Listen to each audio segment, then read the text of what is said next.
A great country with over 5,000 years of uninterrupted civilization has countless achievements in its history and endured many hardships. To this day, modern China radiates a new and impressive energy.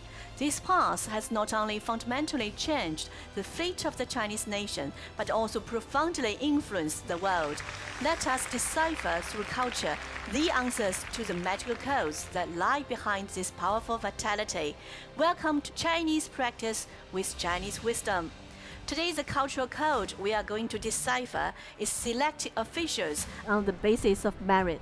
What kind of spiritual trait is this within Chinese culture? We have invited Mihaly, former advisor to Greek Ministry of Culture and Sports, and David, Russian PhD student in political science at Peking University, to join us in our discussion.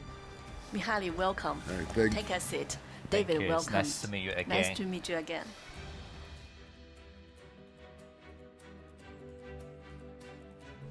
In another studio, we have also invited 3 guests.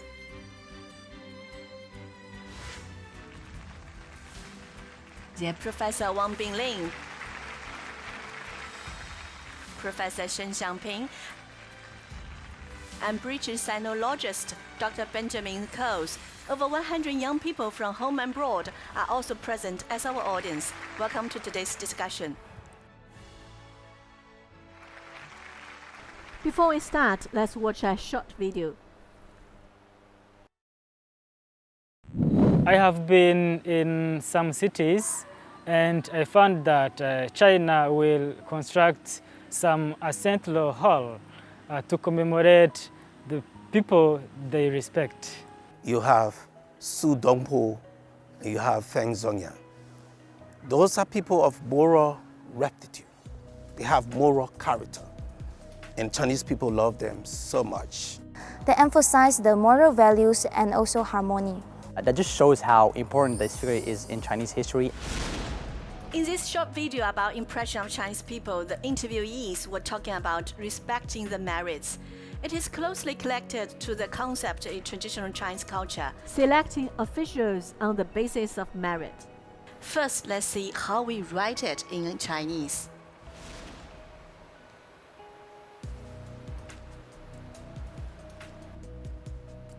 Let's invite our old friend Uncle Hanzi to analyze the Chinese character.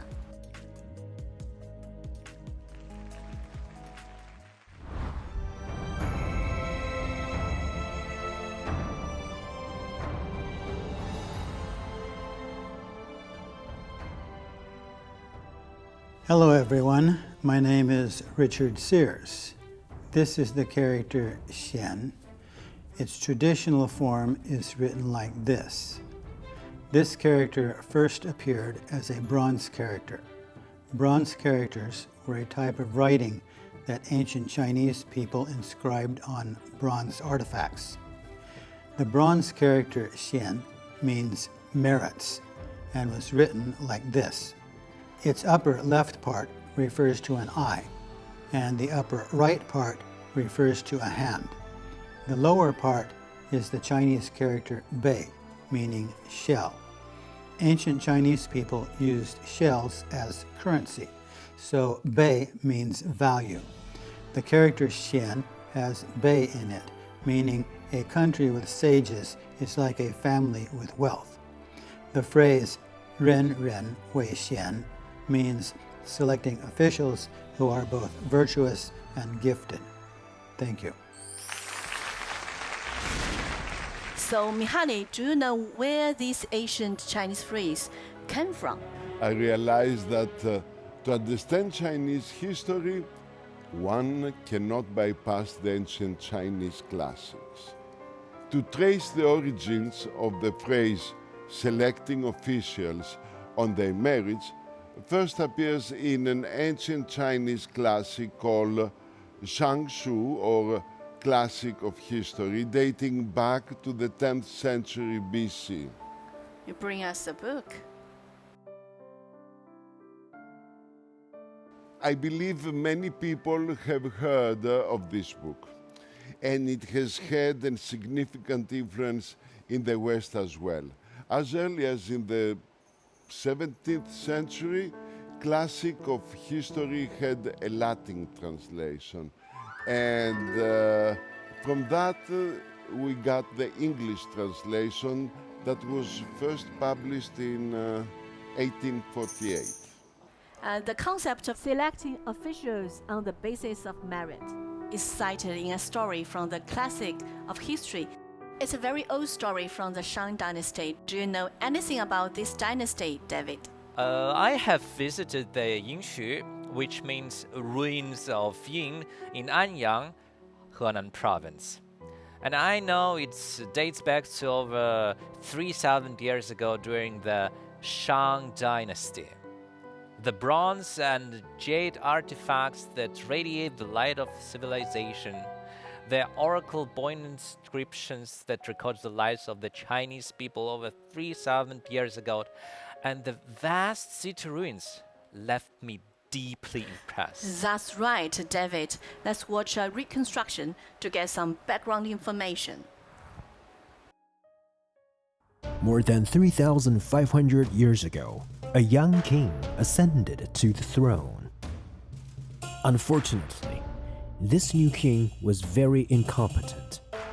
So a veteran minister, whom the late king had entrusted with the task of helping the young king, had to take extraordinary measures and confined the young king for 3 years in meditation.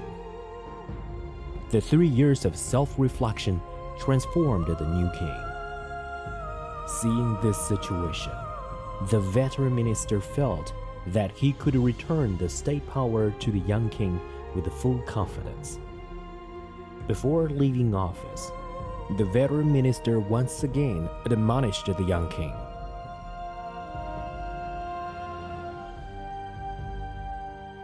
禀大王，如今臣年事已高，恐不能陪伴大王左右，特来请辞。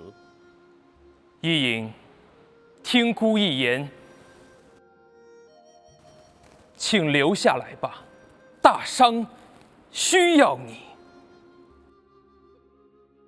大王厚爱，臣感激涕零。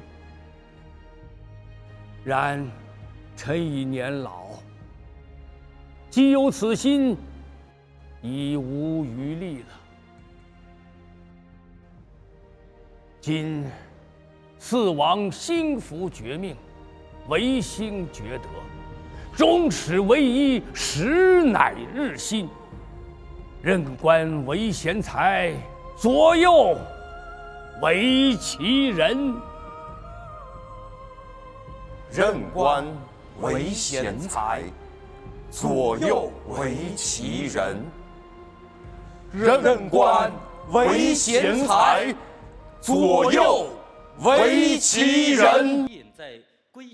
The central idea conveyed in the previous performance lies in the last two sentences. Selecting officials on their merits and ministers serving the king should also be merit-based.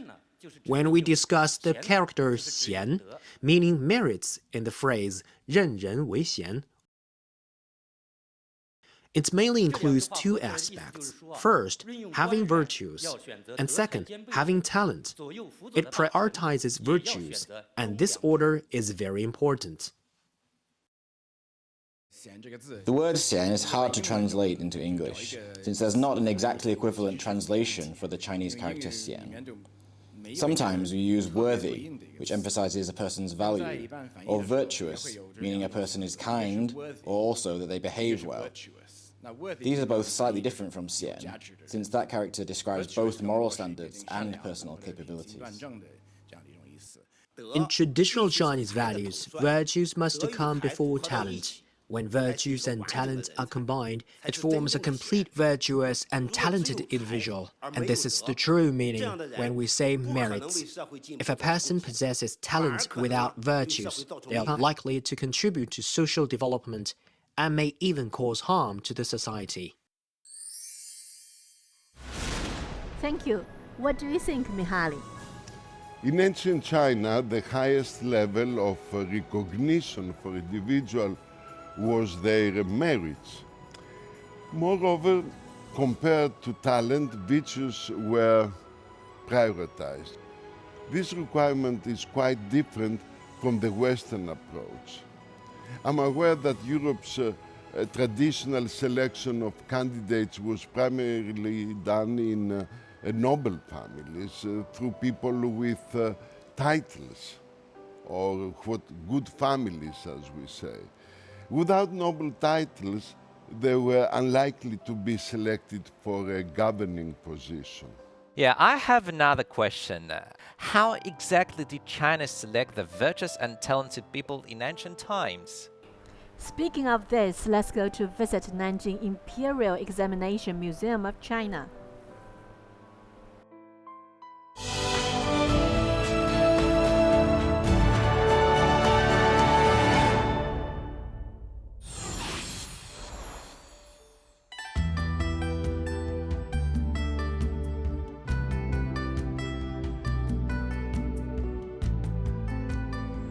This is the former site of Imperial Examination Hall of the Ming and Qing dynasties in the Nanjing Imperial Examination Museum of China.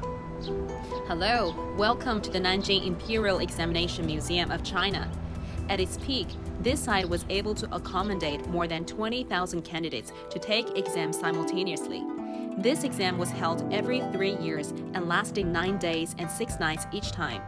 During the Ming and Qing dynasties, this exam site produced over 70 number 1 scholars, over 7,000 second-rank scholars of the national level, and over 20,000 third-rank scholars of the provincial level. How long had this imperial examination system lasted? The imperial examination system lasted for over 1,300 years. It was started in the Sui dynasty and was well established in the Tang dynasty. It underwent reforms during the Song dynasty, declined in the Yuan dynasty, and reached its peak time during the Ming and Qing dynasties. However, by the end of the Qing dynasty in 1905, this system had become more and more rigid and outdated and was ultimately abolished.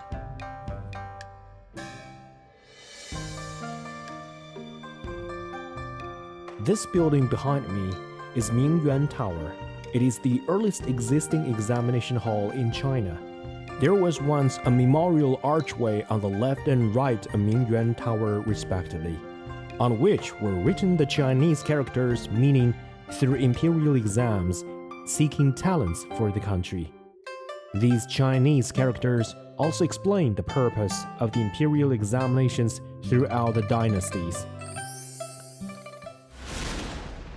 Talking about the imperial examination system, I have some understanding as well.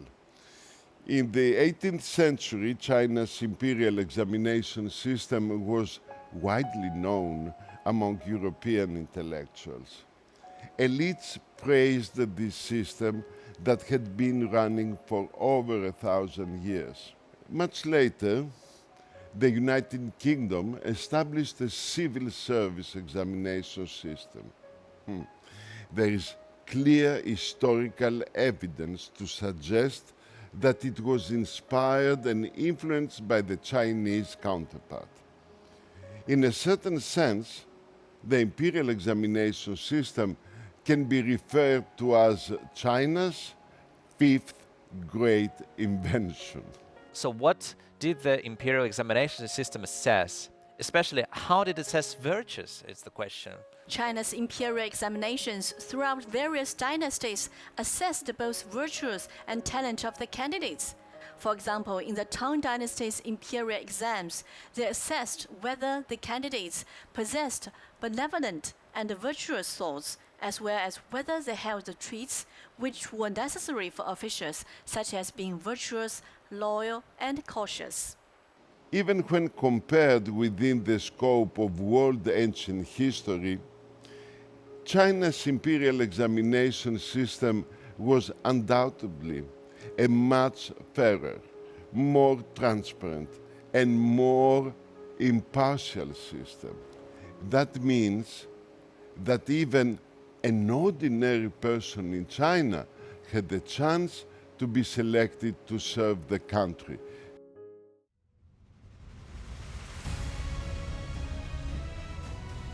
As time went by, the imperial examination system encountered many setbacks before its eventual disappearance. Even so, the concept of selecting officials on the basis of merit in traditional Chinese culture is deeply rooted in the genes of the Chinese people. In 1978, China initiated its reform and opening up policy. At that time, there was a well-known story of the foreign factory director. Let's take a look.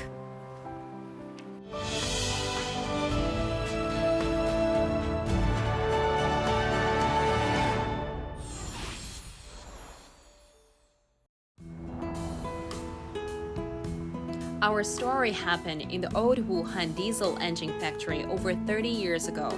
We are going to visit retired factory director Mr. Chai Yuben. Wuhan diesel engine factory was the birthplace of the first working tractor of the country, but later it fell behind.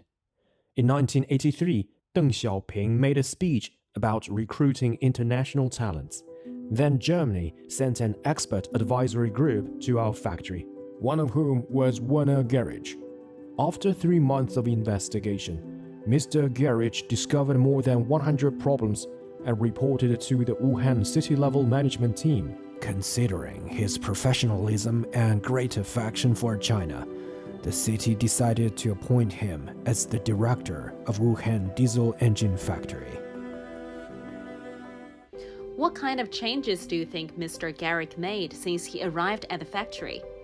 The most famous part in his management of Wuhan diesel engine factory was his 3 treasures: calipers, magnetic rods, and magnifying glasses.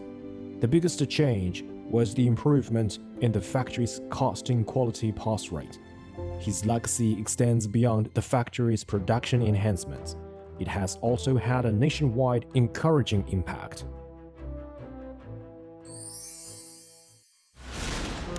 It is quite common to appoint foreign experts as consultants, but to appoint someone as a factory director, that is tremendous amount of trust. Exactly. I totally agree with you, David. Mr. Gerich was like a superstar in China in the 1980s. In 2018, at the celebration of the 40th anniversary of the nation's reform and opening up, Chinese President Xi Jinping awarded the China Reform Friendship Medal to 10 international friends to thank them and the international community for their support and assistance to China's reform and opening up endeavors. Mr. Gerich was one of the 10 recipients. Okay, and today in China, various industries and sectors employ tens of thousands of foreign experts. For example, in Peking University, where I study, there are more than 100 foreign teachers there. Yes, how about you, Mihaly? Yes, not just universities and enterprises. There are now many foreign experts as academicians of both Chinese Academy of Sciences and Chinese Academy of Engineering. As of 2022, there are 129 foreign academicians in the Chinese Academy of Sciences and 111 in the Chinese Academy of Engineering. Bill Gates, the founder of Microsoft, whom we are familiar with, was elected as an academician of the Chinese Academy of Engineering as early as 2017. Exactly. Foreign experts are of great help to China's development. Today's China has long been integrated in the world and has been sharing Chinese wisdom with the world. Talking about selecting officials on their merits, there is a book titled The China Model, written by a Canadian scholar, Professor Daniel Bell.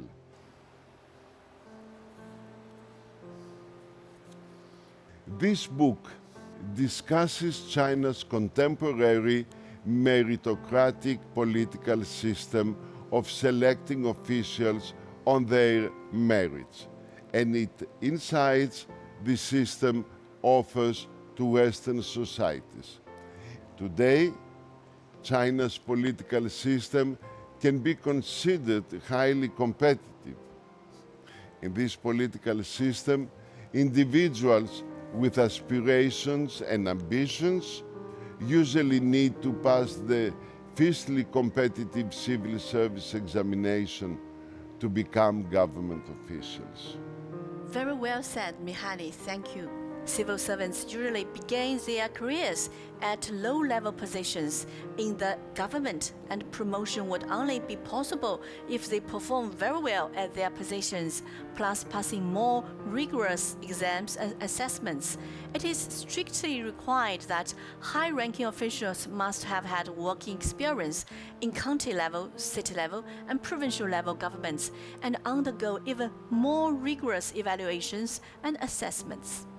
I believe that the formation of this China model and its associated ideology is deeply rooted in Chinese unique historical and cultural traditions.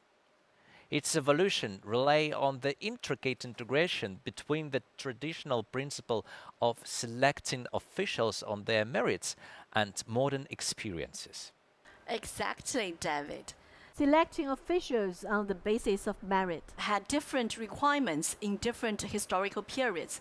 In this new era, a good official should have solid commitment, serve the people, be diligent and pragmatic, be highly responsible with a strong sense of duty, as well as be upright with honesty and integrity. Let's also have the interpretation of our experts.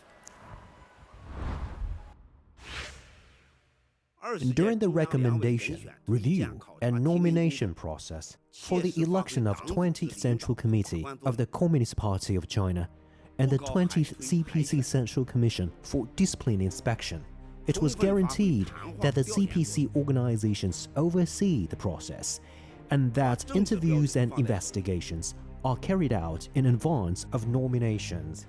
Political commitment and incorruptibility were prioritized, and nominations of potentially corrupt people was prevented.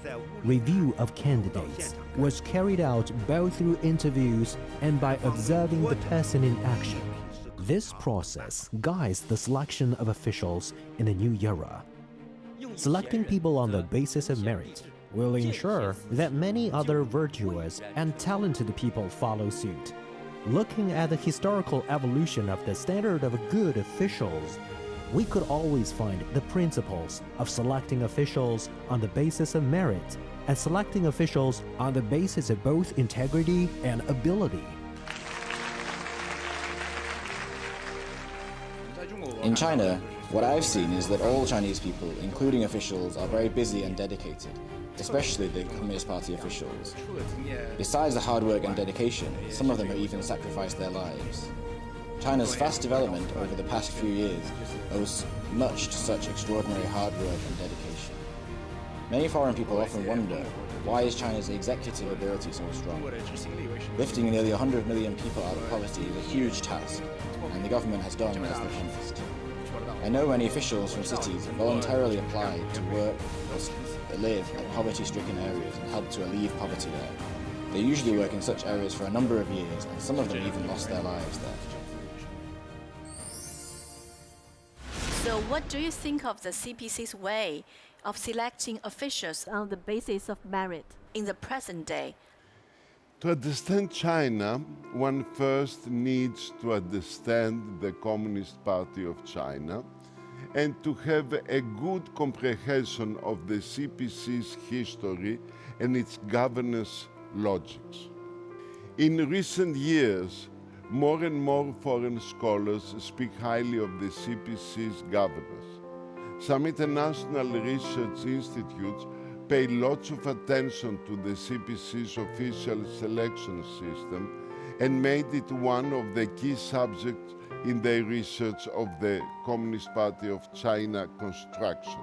And you know, in the West, there is a very famous figure called Niccolo Machiavelli, the Italian political philosopher of the 15th and 16th century.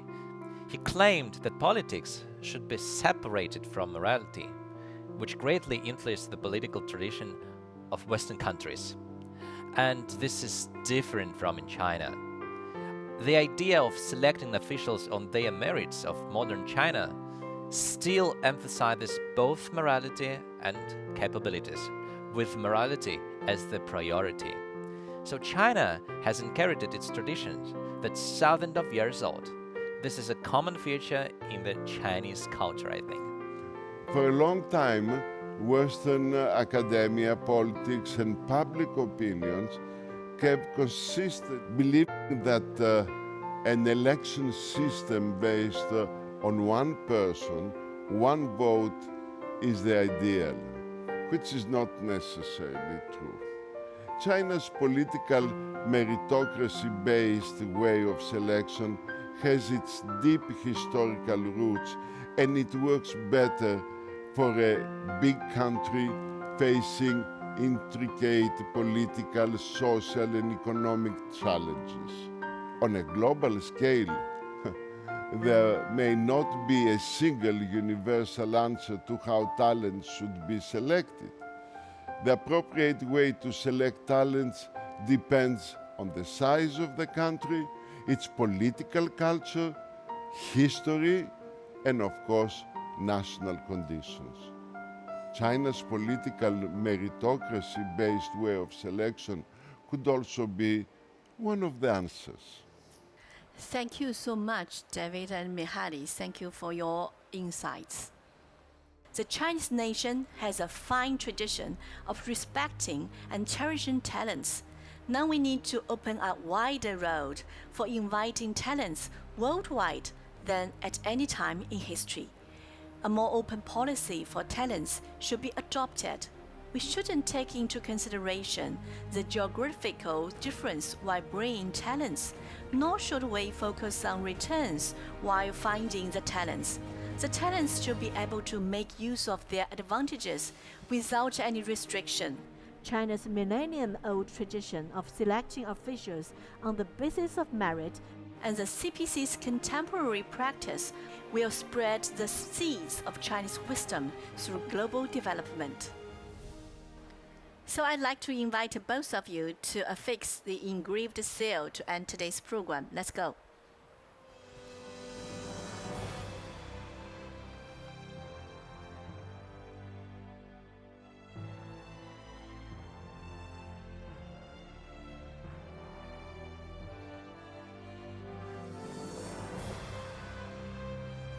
Would you please to show to our audience?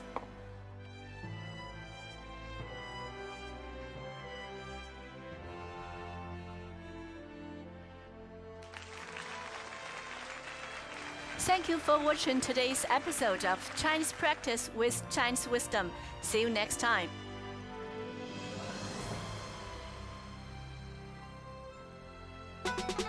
泱泱中华5000年，一脉相承事无双。三皇五帝文明史，诗书礼乐远流长。天下为公行大道，求索千载谋大同。民为邦本世人正，本固邦宁社稷稳。为政以德如北辰，正己修身众星拱。革故鼎新常思变，生生不息永无穷。任人唯贤无偏私，五湖四海论英雄。天人合一法自然，和谐共生道相通。自强不息天行健，百折不挠气如虹。厚德载物地势坤，海纳百川人有容。讲信修睦诚为本，协和万邦命运共。亲仁善邻和为贵，人间正道。说不完千